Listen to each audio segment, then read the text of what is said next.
What's happening, everyone? Welcome to the Sportscast. It's me, Andy Grant. I've got Gary Judge with me from Across the Park podcast, and our trusted producer, who's got a black tick against his name because he left the key at home.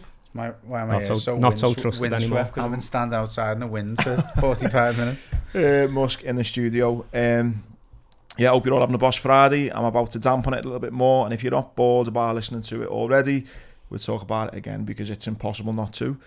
Even Jürgen's talking about it. So we're recording this on on a Wednesday afternoon, and just before we record, some statements from Klopp's press conference staff filtering through on Twitter that make me want to cringe. It's bad, even as a Red and someone who loves Klopp, the reincarnated Shankly. He needs to stop talking now. First thing that comes up, there should be a replay. No, there shouldn't. I'm sorry, Jürgen. Stop speaking. There should not be a replay. Yeah, that's me as a Red, a season ticket holding Red. Love the match, love Jürgen, love Everton. Obviously, we're going to talk a lot about what was a shambles, but I said to you before we come on, or when you were telling me that statement to come out, and I haven't even read what he said. I was like, do you know what? For once, he didn't have to say anything. Like the media, opposition fans, even the PGMOL were burying that. We're killing raising themselves the flag. with it, Yeah. There was no need to say it's anything. almost like Everton was on fire. He just needed to stand back and just watch it. Yeah. And he's tried to light a touch paper that didn't need to be lit. Yeah, and it's embarrassing to hear Klopp asking for a replay. Next thing you'll be asking him, we'll be starting the match 1-0 up. It's as embarrassing as Burnley, Leeds and Leicester trying to sue us because they got relegated. That's another one, yeah. I mean, so where'd it all come from? If you've been living under a rock for the past week, VAR basically messed. Well, it wasn't even VAR really, was it? It was just human error. Technology didn't mess up. Poor communication, wasn't it? And even we'll obviously get into the nitty gritty and stuff, but just like from an observational point of view, and this was before your game, when Howard Webb done that cringy program with Michael Owen a few weeks ago, where they were listening to some of the audio, I thought to myself, I'm listening, this is really confusing. I don't know who's talking. I don't know, like they're talking over each other all the time. It's dead crackly and all that, isn't it? And I thought it was a bit chaotic. With that City goal a couple of weeks ago, it was evident how many voices there are all at once, and the refs trying to filter who's talking when and all that kind of stuff. And the bit that I thought was really unprofessional, alongside some of the other stuff, if not worse than it, is the way they were using like nicknames and all that. And no, I disagree massively. Ollie, what, you disagree? With you on that, yeah. Do you? Yeah, I thought it was really like... Mate, I made a point, and as dramatic as it is, kind of life and death, I've been in Afghan and witnessed, mass casualty evacuations, and nicknames are used. No, but my point being, Michael Oliver actually says at one point, what? Sorry, what? Like, because it's in conversation and stuff. But I think code is one thing, but that's down to what you were saying earlier. Too many voices. Whereas if I'm going to you, I've been on the battlefield and lads are going like, Smudge, what? So say your name's Christopher Smith. Yeah. Just because I'm not shouting, Christopher, bring me that stretcher, and I go Smudge. It does. I don't think it takes any. It doesn't make it any less professional. I'm not saying Michael Oliver, but Michael, don't know, like there was just. But if they're communicating by going Ollie rather than Michael, I don't think that brings into any like unprofessionalism on it. Okay. But I know, because I've heard that a few times. He's on here. I guess look, the context you put there is a lot more relevant than my context of professionalism. I just think that it's a point that you make, and I get it. But when I heard it, I thought the whole using nicknames. It doesn't, just because you use a nickname, it doesn't mean you're any kind of less professional or a bit more lackadaisy about your job. It just means that's what someone as, and that's what you're going to call them. What I do agree with you on is how many voices. I mean, I can bring it back to the only experience I've got of working in a team. I have seen, more, concise and calm, controlled measures in a battlefield whilst getting shot at, calling in helicopters to land than I did in the VAR. That's a really good point though, because and it's almost like a lack of experience of that team. They're not used to working in a team, are they? Maybe, yeah. So you've got like who I can only assume is the analyst who's getting asked to draw the lines, and the analyst is going like, "But are you sure?" Like you can hear him going, "You sure that's right? You sure that's right?" Exactly. Yeah. The replay operator is the person who actually picked out that their communication was wrong. Yeah. Part of the communication was goal, offside, and those things don't match up. That's maybe the crux of it. You're getting football people in, i.e. the referee, you're getting analysts in, people who, you know, they're on computers, if you like, the geeks, if you like, they're in one room. And they're good at that, but you're not getting actually anyone in who's good at communicating, working in a team, leading. And that's a good point. In any team dynamic, and I can talk all day about different roles in a team, and obviously that's a different podcast. But the key thing that was missing from there was leadership. Who's actually going, okay, stop it. And it was the VAR again? Dad in England? England. Yeah. He was supposed to be playing that role, but there was no it wasn't clear, was it? That he was, and as you say, it was the analyst or the person who drew the lines who actually noticed it. But even, I don't know, like when you, I think of the best radio communication, I think of rally drivers and they're like, you know, their left-hand man or whatever, you're calling out the corners and stuff. That takes years to get that right, doesn't it? It almost feels like everyone right. wants the voice to be heard. It almost should just be like, right, my role is to draw the lines, and I can almost look at the guy next to me and he goes, right, yeah, there's the line done, okay. But everyone's giving in the little, it might only be one or two words, but yeah, okay, and it's just clogging up the net. Too much. That's what we said in the military, like, you know, you're clogging up the net. You only speak when you need to be, and it's like, so I think that's the thing that needs to be worked on most. One thing I will say, and I got absolutely rinsed in our group chat for suggesting this, is this happened on, I think, around the 30 odd minutes, didn't it? So 10 minutes before half time. We now know that the referee was told only at half time about the mistake. I'm the only one who thinks this, apparently, but I think if there's a conversation where at half time the referee goes up to Klopp, goes up to Big Ange, gets the captains and say, look, this is unprecedented, there's been a huge mistake, I'm really sorry, the VAR team is sorry, that should have been a legal goal. I'm going to suggest that maybe first minute of the second half we give Liverpool a goal. What do you think about that? I think, maybe this is Ange's personality, I think he would have said alright. Maybe I'm completely deluded, I don't know. I don't disagree with you. I don't think that it was in the referee's I don't think it was his place to say what he thinks should happen. It's unprecedented though, isn't it? But just telling them, yeah, and giving them, and kind of that would take a little bit of the. Well, if the referee, heat off it, you're right. Situation, because Klopp would be having a go at Ange as much as he'd be having a go. That takes the heat off the refs. Well, yeah, take the heat off the situation. For him to say, I didn't see it. Here's what's happened in the background. There's been a miscommunication. I was not told until now. Now that I know, I'm putting it in your court. There's two captains and two managers. Decide what you want to do. If they then have a big argument, a big bust up, and says, no, listen, it's one of those things that happens, Klopp says, come on, fine, it doesn't get sorted. There's a chance on the other hand, they come together as two men and go, you know what, okay, fair enough, yeah, we'll let them score. I reckon there's too much on the line. You're only 8 games in though. I think it doesn't matter because every one of these games adds up to the 38 that happened. And not only that, I think Stephen Warnock said it on Sky. It was a similar point, yeah. He said it, if it next time the ball had went out, if he'd went over the manager's Ange Postecoglou. But the point though, the ref didn't know that, did he? I'm saying the ref knew at half time.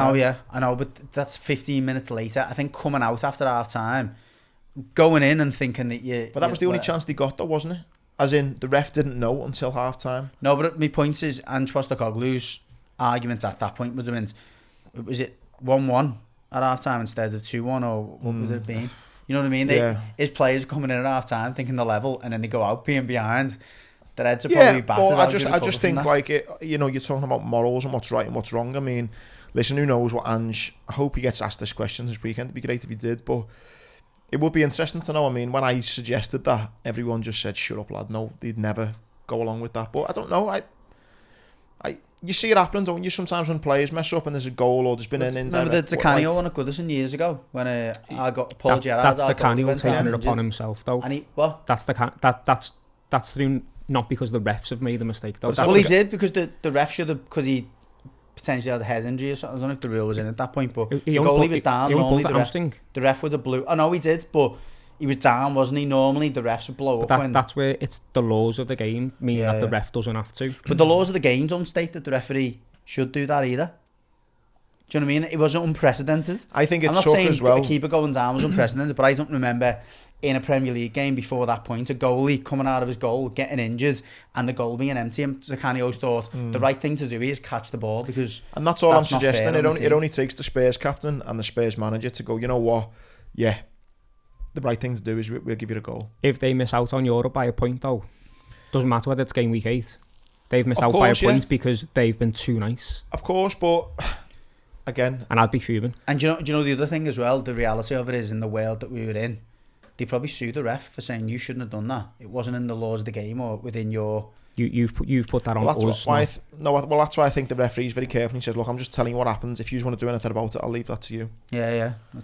The other thing as well, which I think is, and this is with me Liverpool hat on now, which is really frustrating, is Liverpool have proved, thanks to, you know, all the financial fair play that hasn't been proven yet, but let's say all the cases over Man City's head, it's been proven how difficult it is to live with Man City these last 5-6 years. Liverpool have won the league once, and they've took them to at least, you know, the last game of the season twice and missed out by a point twice. It's been proven how hard it is to live in this era with Man City and try and get any success.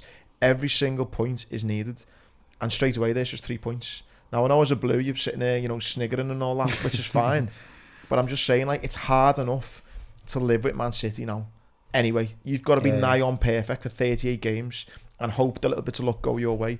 To be 8 games in and robbed of whether it would have been 3 points or 1 point, that to me is the heartbreaking thing. I think the injustice side of it, in terms of, like... Well, that's what's fallen on deaf ears with other fans. The injustice. It is, because the way that... It's funny that it's against Liverpool. That's No, listen. Not for you. I'm saying just like through other fans. The fact of the matter is, it's an injustice on behalf of VAR. Now, the way it's came about and the nature of it is worse can be seen as worse.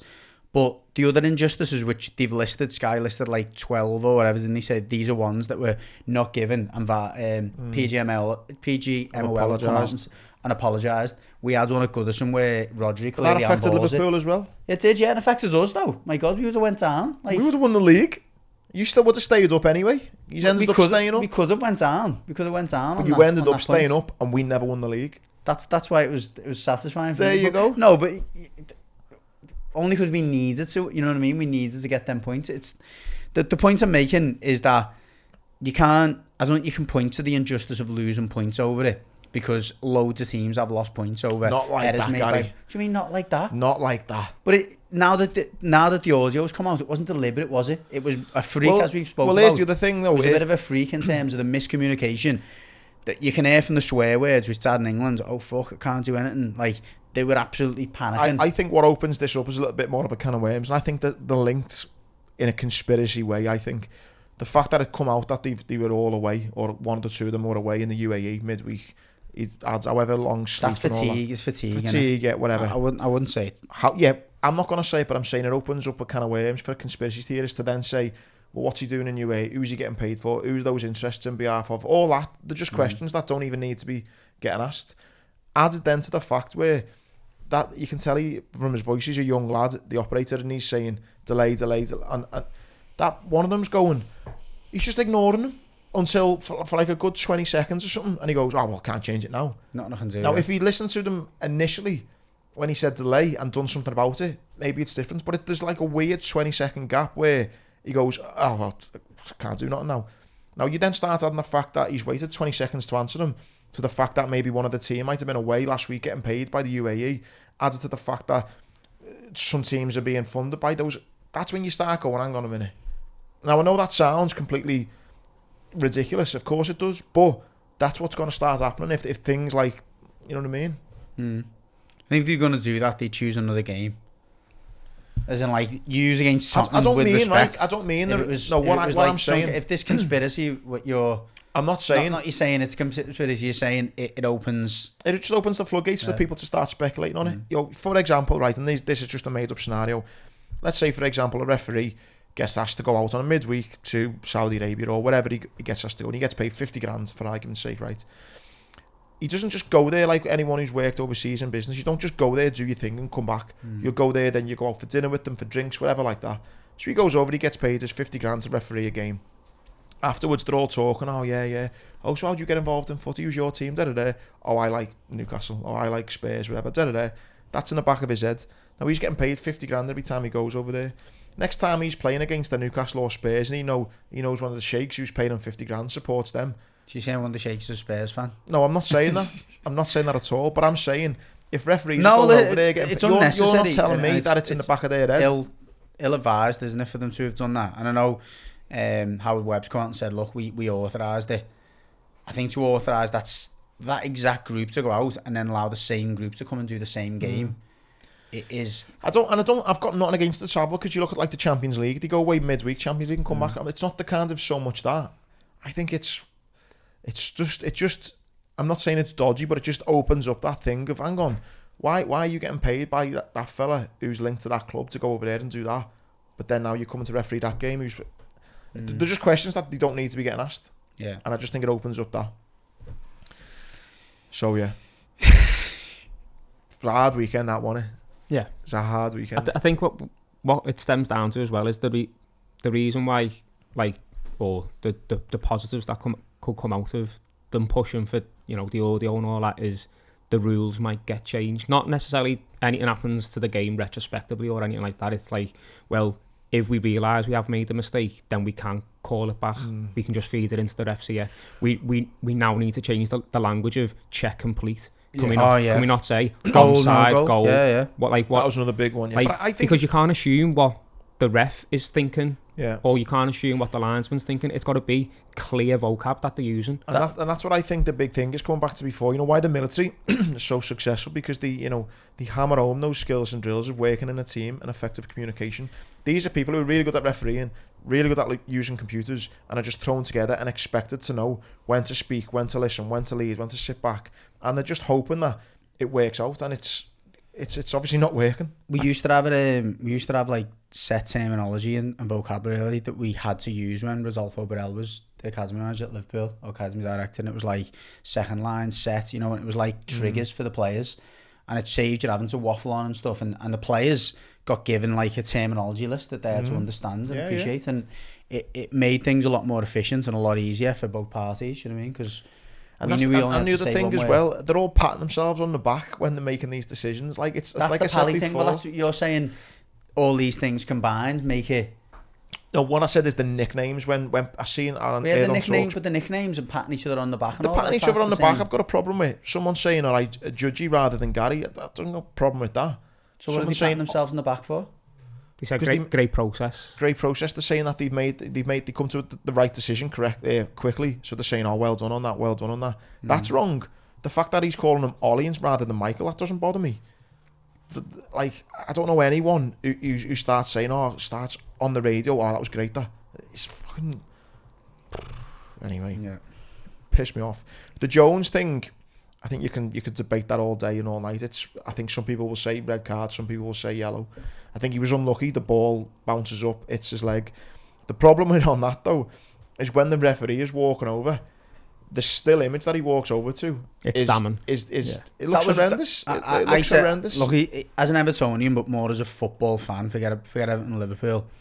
Any tackle that you put in the Premier League, particularly if you're a player who, like Curtis Jones, he's not a polished player. No, not just that. He's not a player who's worked on the art of defending all his life. He goes in to try and win the ball, but he's winning the ball with the purpose of getting on the move again. Again, another thing that I know the midfielders at Liverpool, when they were kids, were trained to do, was to go in to tackle so that you can gain possession as opposed to kicking the ball out of play. So if you're a defensive midfielder, you go in just to intercept, block, get the ball off the opposite. It's not to gain possession. Do you know what I mean? So Curtis Jones has always been coached to try and get hold of the ball so that he can immediately run away with it, carry it, pass it, launch an attack. So the way he's doing that and putting his foot over the ball is so he can pull the ball into his own possession. So again, like, if you understand the game and you understand, as you say, the player, what he's trying to achieve from that challenge, it's never in a million years a red card. But if you stop most attacking midfielders' challenges and freeze frame them, they'll always look reckless because they're not tacklers. They're not. And that's the thing again, where it just bodes into this conspiracy where if I'm within the VAR and I'm going, ref's coming over, if I let him play at full speed, he might come to one decision or the other. However, if I put it on this, I think questions need to be asked is, why is that the first thing the referee's saying? Because that is planting a seed. They're not meant to see still images at all. There you go. So why is that happening then? They're meant to see different angles at the same speed. They can slow it down sometimes to see more about the context of, like, the intensity of the challenge. That's what I think will give every other. I don't think that's technically true, is it? I don't think that's actually, like, this is the way that the VAR has to be used. They're supposed to offer the referee. It's the guidance. Yeah, well, they're supposed to offer the referee angles and footage that he may not have been privy to from his position. But you're right. I think the still, if it ends on a still after they've seen it, and then it goes back to the cup, fair enough. But the first thing you should see, which I've heard from like various referees, is they're supposed to see it in real time first. From a couple of different angles. Then they can slow it down and go, okay, well, it is slowed down. But we've heard it before, even slow down footage can look worse, can't it? Yeah. But that's what I'm saying. That's what starts making the integrity of it even worse, because you're thinking, why is he looking at that then, and rather than that? I just think as well, it's that thing about everyone communicating too much. What's that saying? Too many chefs spoil the broth. Spoil the broth, yeah. Everyone's forgetting the referee is the kind of main man. So you can give him information, and what he does with it, he does with it.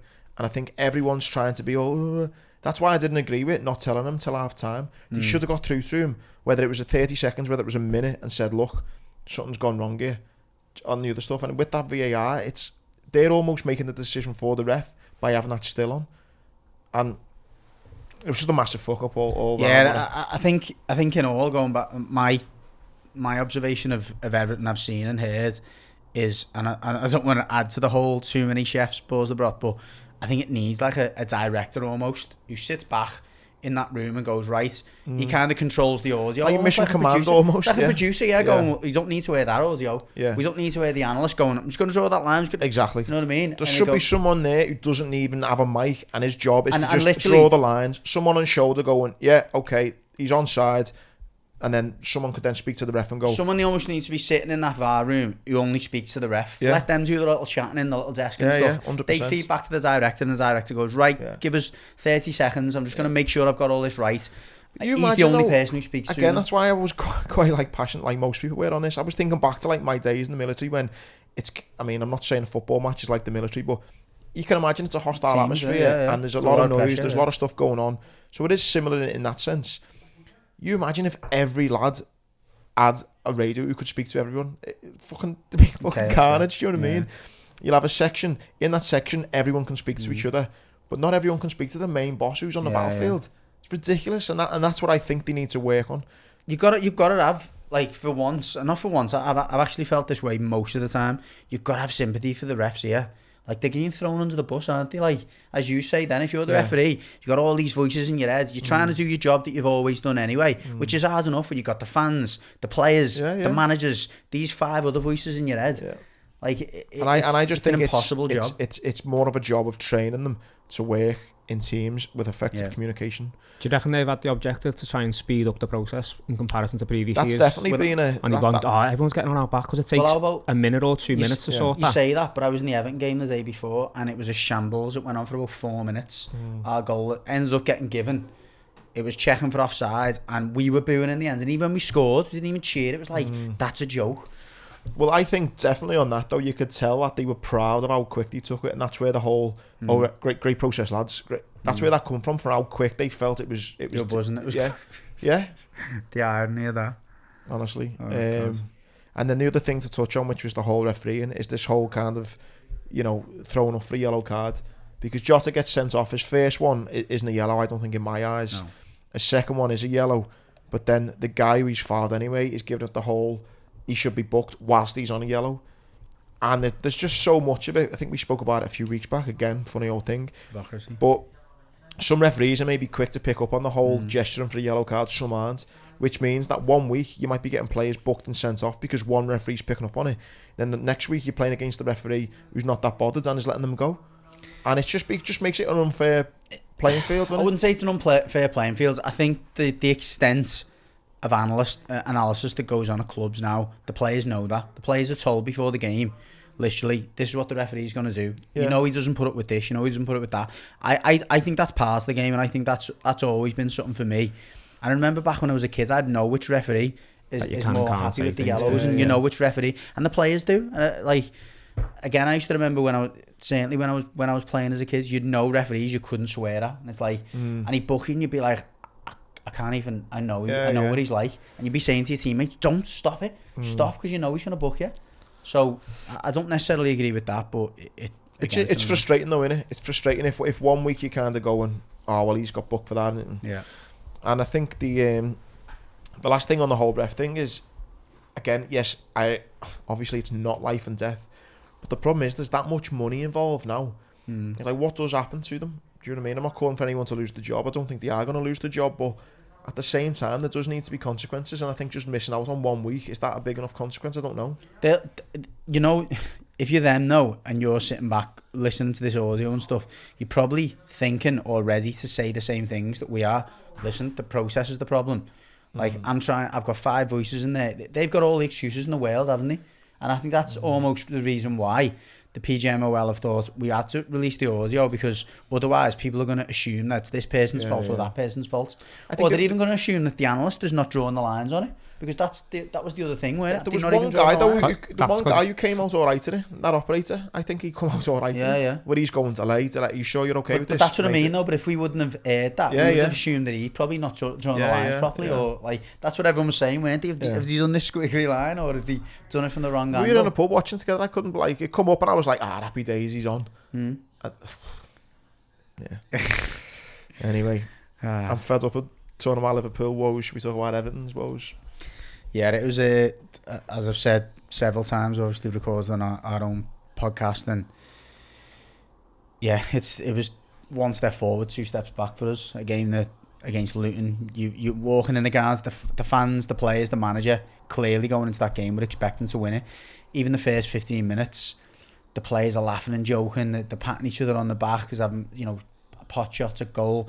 They looked like a team that had won a couple of games on the bounce and thought, we just have to turn up here and we'll beat these.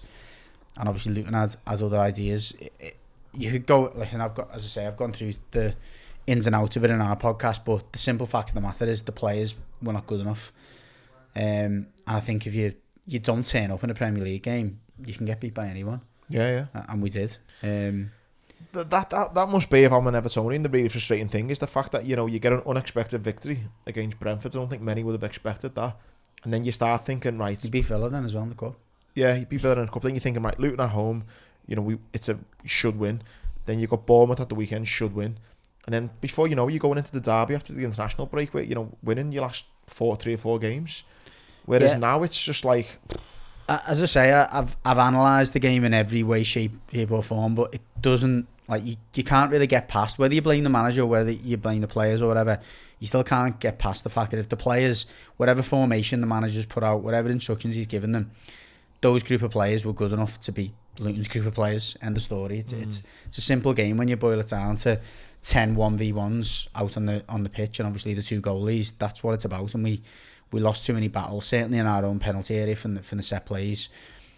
We weren't clinical enough, or we made poor decisions in the final third, and we just panicked then. Once we went 2-0 down, we obviously got one back before half time, but you then, the frustration starts to come about and the fans start to get annoyed, and the manager panicked at half time, brought not at half time, after 50 odd minutes, brought better one, put 2 up front, and that was the bit that really annoyed me. Is it was clear from 5 minutes, from Beto being on the pitch for 5 minutes alongside Calvert-Lewin, they'd never done that in training whatsoever. Both of them are going for the same ball. You don't think they're working on playing not by any stretch. Now you could say, Calvert-Lewin's only been fit for a few weeks, blah blah blah. But if you're doing that with 30-40 minutes to go, there's surely got to be a little bit of a they'll know what to do when they get on there.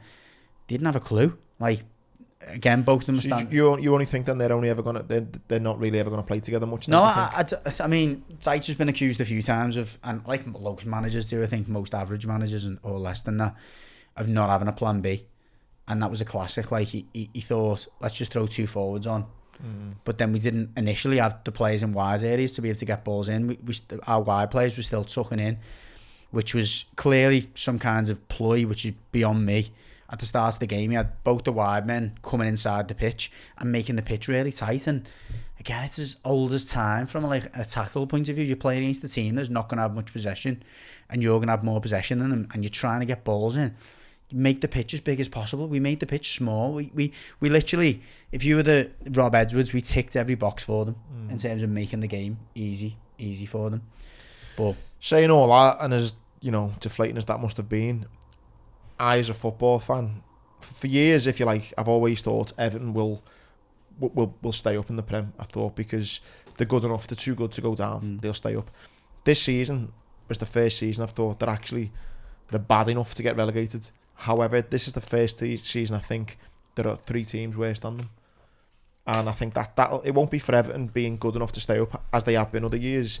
I think this will be the reason they stay up, because I think the 3 teams that come up will go straight back down. Once I'd seen how Sheffield United and Luton, obviously apart from the Everton result, started the season, I said this will be one of the lowest points tallies that the combined 3 will have between them. Do you know what I mean? You might get one of them, maybe a Bournemouth, maybe a Burnley, who ends up getting 35 or 32 or whatever. But I think between the 3 teams, I think they'll accumulate the lowest points tally. Because I agree with you. Not a bad shout, yeah. I think there's 2, 3, if not 4 teams that are. I think Luton and Sheffield United are just destined for a relegation. I think Bournemouth are getting worse for me, and that's it's going to be between Burnley and Bournemouth, I think. Yeah, I think going into this game at the weekend, and speaking to, because we do these opposition previews where we speak to a fan from the opposition team, and they're good because you learn loads of things from their perspective that you wouldn't really realise. And after listening to the Luton one, I thought these could probably trouble us here. But then I've done the Bournemouth one the other day, and I'm probably going to swallow my words this time next week. But I thought we should comfortably beat these in terms of, even if we play the way we did at the weekends, we still should beat them. But yeah, time will tell. But if you think you were frustrated the weekends, I don't think it touches the side. I don't know. And the last thing on Everton is there are a few grasses in the Prem, it seems like. Or not even in the Prem, some of them, are they? Well, yeah, in the Championship. So people are now moaning about, I say people, clubs, Leeds.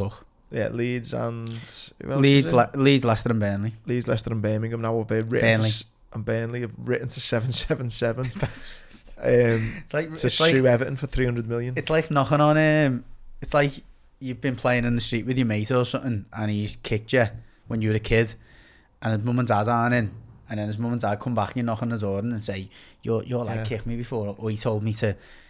He swore at me or something like that. When it comes to like a monetary thing, though, I think it's a little bit like they've kind of, 777 are standing there, and Everton have kind of went up to him and said, maybe lends 50 quid up, going for a pint, he lends 50 quid. And just as he's about to give you the 50 quid, other mates come over and went, he owes me 50 quid, Yeah. And that's he owes me 200 quid, so be careful. You're not going to get that back. So now it's down to 777 to think, should I still get involved, despite Everton potentially going to lose out on 300 million from getting sued, which I don't think they will they? But no.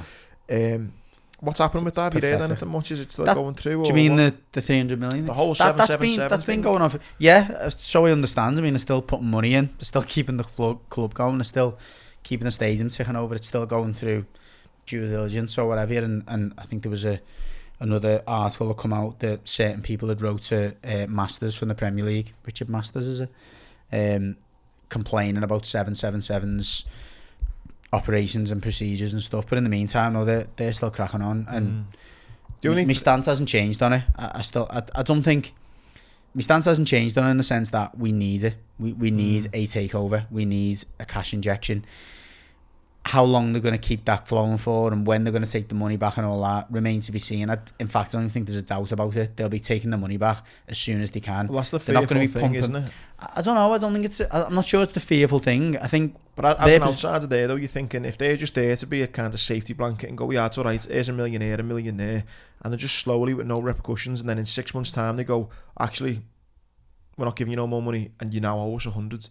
It's not going to be like that. The way I see it and the way I understand it is they're going to get Everton to a net position, create a structure that, commercially means that the club are earning revenue, and then they're able to spend that revenue, and it goes on from there. And I think that, that'll be a breath of fresh air versus what we've had in the last few years. Look, it's not going to be an easy few years, and they will definitely be hanging on for that stadium to start taking the money back that maybe is owed, that we generate through revenue. But then they're not stupid. Like, in order to make money out of this model, they need the club to be relatively successful. The club get relegated in the Premier League, they're not getting the money back. Simple as that. So you think about it from that point of view, like, all right, it will in fact probably take another ownership group to come in to really kick the club on again and maybe take us back to where we hoped to be 5 years ago. But I think to suggest we're heading for oblivion just because 777 are coming in is a bit of a naive take on it. Just going off completely off topic a sec though. Remember when I got absolutely lambasted for saying that it could be great if Everton got relegated? Look at Leicester flying in the Championship. They're going to come straight back up and it'll be like great. I still stand by it wouldn't have been the worst thing in the world for Everton. So I know you got slagged off for saying it as well. No, I didn't. No, I think the point that I got slagged off for and you were like kind of accused of just going me or whatever was saying, it's great that you fight relegation every year because it's exciting. That's the point. But I mean, you look at Leicester now. They're winning every week. They've only dropped points in one game. They're going to be flying back up. They probably win the league. So it's good for the young players. The young players get a platform and get opportunities they may not have got. I mean, I've said it a loads of times. The only way this ends, if you like, this whole cycle, is for us to go down. But then you think about what the reality of that means, and to go down could potentially be for a club like us. Short term, it can so be many spent. I mean, Leicester were in a different position, and the argument is a lot of teams are in a different, particularly the ones who've just been promoted, because they haven't really got the costs that a team that have been in the Premier League have got for a number of years, and that's the concern with the likes of Everton, is we've got so many players, or have had so many players on big wages, that parachute money, if that runs out and you don't get promoted in that first year, you're probably done for, like a lot of clubs were.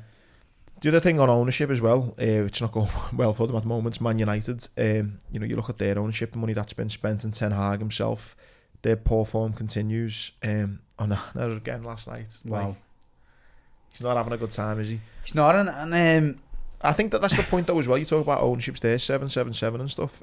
At some point, like you alluded to with Everton, at some point you've got to just look at the players and go, you're not winning you one-on-one battles each that's what week. And that the cold light of day, and I've been critical of the manager and thought that he made a lot of decisions that were whether it was ill-advised or were poor, whatever, but the fact of the matter is the players didn't play well enough, and there was definitely a lackadaisical attitude from some of them that carried through from winning a couple of games.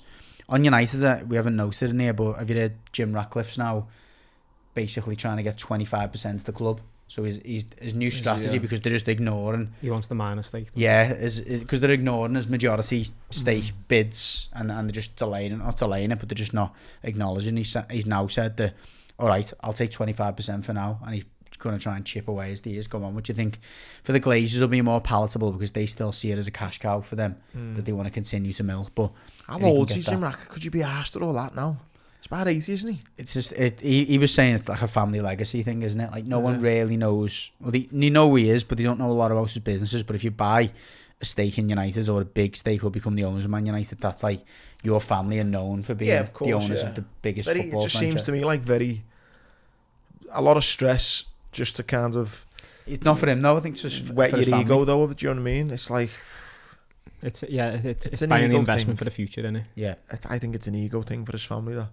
But yeah, it is. Probably is. Fair But play to it'd him be nice anyway, for the name, wouldn't it? If you're a billionaire, Like the Grants own Liverpool or something. Do what you want. If you're a Liverpool or a Man United fan and you have billions and billions. Yeah, but vice versa, though. Look, I mean, the Glazers, when they bought in, the Glazers might have went, this would be great for me kids. Everyone hates them.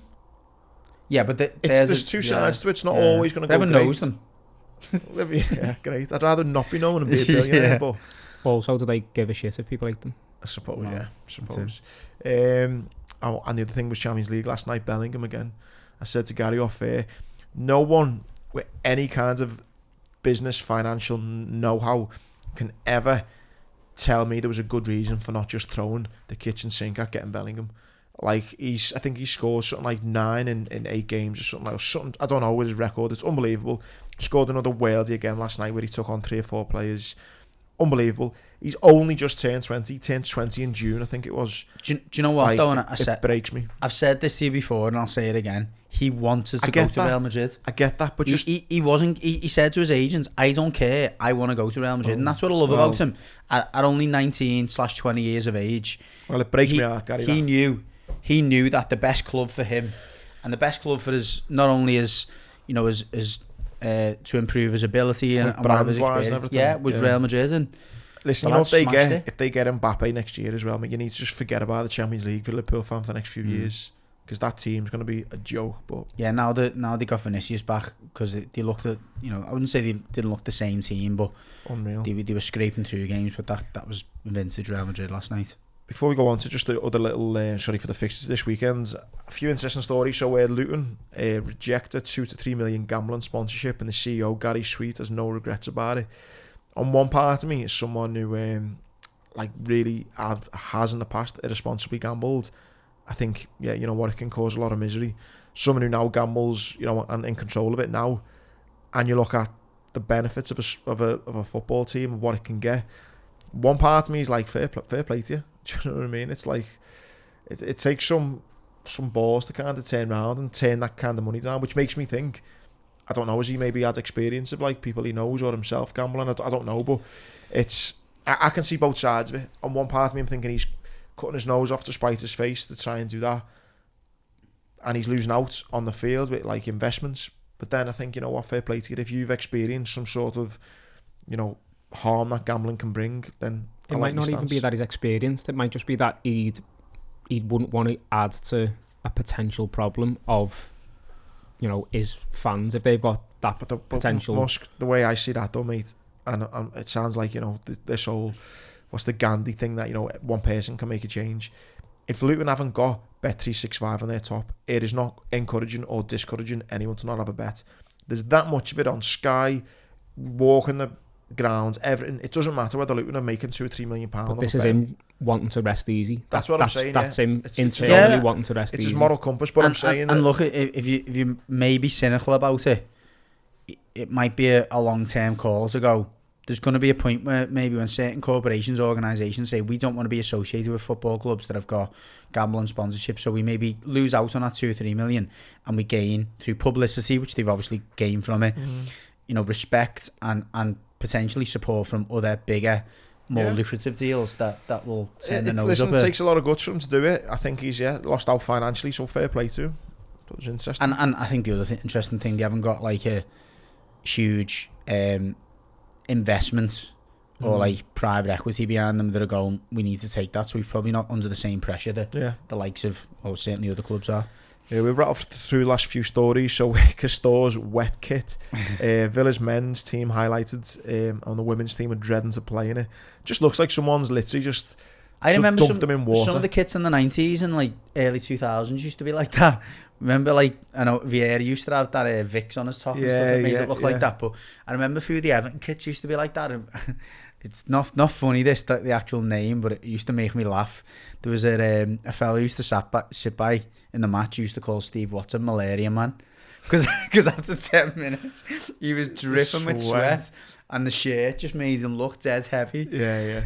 But yeah. It's whether Everton are set for a Castor deal. The interesting thing though, Newcastle's doesn't look bad, and Rangers doesn't seem that bad. Is that just because of the colour? Colour maybe. No, because my wife's in that industry, and she was like, they wouldn't do that. They wouldn't have a different colour. Wouldn't need to be made out of a different material. No, I mean that it shows up more. No, but they're saying it's the weight, isn't it? They're saying it's really heavy on them. It's just like sticking tight to them. Yeah, exactly. I thought it was just the look on the women. It sounds like the whole. No, the women are saying it's sticking to them. It's making them uncomfortable. Obviously, because it's showing things that may be visible that you don't want. Nipples. No, that to me is why it's got to be that. Yeah. Anyway, interesting news as well, which I'm actually quite excited about, is in 2028 Turkey have withdrew. I think it was Turkey and Italy. It might have been Turkey and Italy. So there's no opposition now for the UK and Ireland to bid for Euro 2028. Could be interesting. Lauren James, she's the for England in the summer, wasn't she? Yeah, Chelsea winger. Chelsea as well. So Chelsea winger. And funny old thing, she's picked Hazard over the whole Messi or Hazard debate. That's not even a debate. I don't even think anyone's ever been asked that before. I think it was a Chelsea, like a Chelsea media team, wasn't it? Who was saying, who was your favourite player when you're growing up? And she said, like Eden Hazard. And then they said, I think to caveat it with, in his prime, if you've got to say like a person in their prime, then they're not the person then. Because you're only saying for that, like 1 season, 2 seasons, 3 seasons, whatever. Well, it was like the Mike Tyson thing for me. It's like Mike Tyson in his prime, or Tyson Fury type. I'd have Messi off season over Hazard in his prime, to be honest. Funny, just on Messi, have you heard the Beckham podcast with Gary Neville and watched it this morning. It's good. Well, he says it. The young kid. Yeah, and he said, is there any advice that he's been given, like the academy players? He said, funny enough, I went up to one of them the other day and said, like, Leo's been watching the sessions. What's he said to you? And he said, walk more. And he went, what? And he said, yeah, walk more. Just absorb the information first. He said, basically, you see more. The more you walk in a game, the more you see. I can just imagine, though... there's footage, though, isn't there, where he just switches on? Yeah, Miami Academy's going, run. Yeah. And Messi's going, walk, just walk. Yeah, hey, chill. Who are you going to listen to? I think it's relevant, though, to the position you play. And if you're in the middle of the pitch, like Messi was a lot of the time, if you're constantly running around, whereas if you're playing right back, I don't think it really works for you, does it? But I just love the idea. Get on the overlap. Just give me a minute. I just love the idea of like a dad on like Sunday League Miami going, son, run, and then he's going, Messi said walk. You know what I mean? I'm listen to me, dad or Messi. And you're like, oh, God. There's a bit of a conspiracy about Messi at the moment, isn't there? About like they know a bit more about his injuries, but they say that they don't know how serious it is, so they sell the tickets and then they withdraw him from the squad. Like. A couple of days before and saying he's picked up another, or his injury's got a little bit worse or whatever, because like they're making so much money from the fact that he's there that they can't afford to say he's going to be out for 4 weeks, because then if you're not that's a really in a position to buy a ticket just yet, I mean, you're going to wait. It was my mate's son's birthday the other day, and I was like, well, what's he get? And he said blah blah, and he said he got an Inter Miami kit as well. I went to I was at Marine the other night watching my daughter play, and so many Inter Miami kits now. Really? It's a good kit, to be fair. I like it, and the last one on footy as well is a bit of a mad one. There was a bit of a fan protest in Leighton Orient because the referee wouldn't stop the game for medical assistance. It turns out the fella actually has passed away. Oh God. I think he must have had a heart attack or something in the stand. The referee, I don't think, stopped the game in time or something like that happened. So the medical team had to run around the pitch? Go round the outside of the pitch to get to him, rather than the fastest route. So the fans then protested and stuff, and it was all, it's horrible. Just a mad story, which is not nice. So wishes to his family. And quick one, so Everton Bournemouth, you think 3 points? I do. I think Liverpool, I think they're going to bounce back. I think if Klopp can stop with the notion of a replay against Tottenham and actually kind of form a siege mentality against the world, I think that will be enough. And Brighton have got a Europa League game. I know yous have as well, but you've got a much bigger squad than Brighton, and Brighton rotated a lot for the last game and got beat. I think they're under a bit of pressure to win this game, so I think they might be, I wouldn't say prioritising the Europa League, but they'll certainly be forced to play more of the first team players in that one.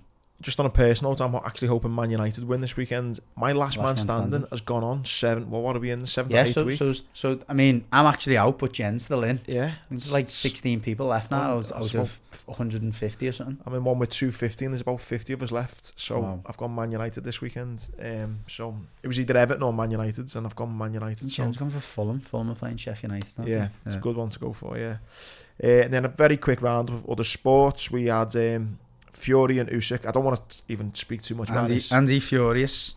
Well, because it hasn't happened. You know what I mean?